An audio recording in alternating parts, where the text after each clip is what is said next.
حضرت عمر فاروق رضی اللہ تعالیٰ عنہ رمضان المبارک کے آخری عشرے میں روزہ رسول پہ حاضر ہوئے۔ آپ نے دیکھا کہ ایک دیہاتی اعرابی کھڑا ہے اور وہ سرکار دو عالم صلی اللہ علیہ وسلم کے روزہ انور کی طرف چہرہ کر کے دعا مانگ رہا ہے، اے پاک پروردگار، یہ تیرے محبوب کی قبر انور ہے۔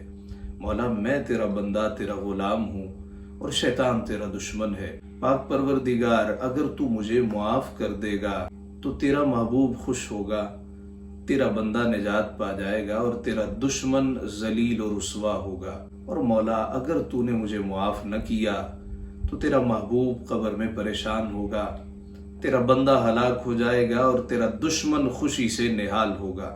پاک پروردگار، آپ کی شان بلند و بالا ہے، آپ عظمتوں والے ہیں، شرف والے ہیں، اور آپ کی شان سے یہ بعید ہے کہ آپ محبوب کو ناراض کریں۔ مولا، آپ محبوب کو راضی رکھنے والے ہیں، اور مولا آپ کی شان وراء الورا ہے کہ آپ اپنے بندے کو عذاب دیں اور آپ کا دشمن راضی ہو۔ پھر وہ عرض کرنے لگا، اے پاک پروردگار، شرفائے عرب کا دستور یہ تھا کہ جب ان کا سردار دنیا سے رخصت ہوتا وہ اس کی قبر پہ اس کے تمام غلاموں کو آزاد کر دیا کرتے تھے۔ مولا، میں تو کائنات کے سردار کی قبر پہ کھڑا ہوں، تیرا محبوب دونوں جہانوں کا سردار ہے۔ مولا، تو نے سرداری عطا کی ہے۔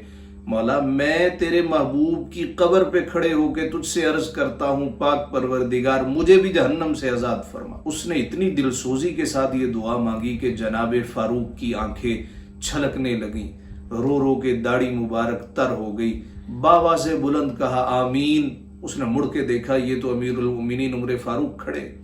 جناب عمر فاروق رو رو کے عرض کرنے لگے، مولا، جو اس نے دعا مانگی ہے میرے حق میں بھی قبول فرما۔ یعنی میں بھی تیرے محبوب کی قبر پہ آیا ہوں، تیرا پیارا ہے، اگر تو مجھے معاف کر دے گا تیرا محبوب راضی ہوگا، تیرا بندہ نجات پا جائے گا اور شیطان ذلیل و رسوا ہوگا۔ رمضان المبارک کا آخری عشرہ، جہنم سے آزادی کا عشرہ، ہم بھی اللہ کے حضور یہی دعا کریں، مولا، ہم تیرے بندے، اگر تو ہمیں معاف کر دے گا تیرا محبوب خوش ہوگا، تیرا دشمن ذلیل و رسوا ہوگا اور تیرا یہ عاجز بندہ نجات پا جائے گا۔ مولا، ہمیں دوزخ کے عذاب سے محفوظ فرما کے جنت الفردوس عطا فرما۔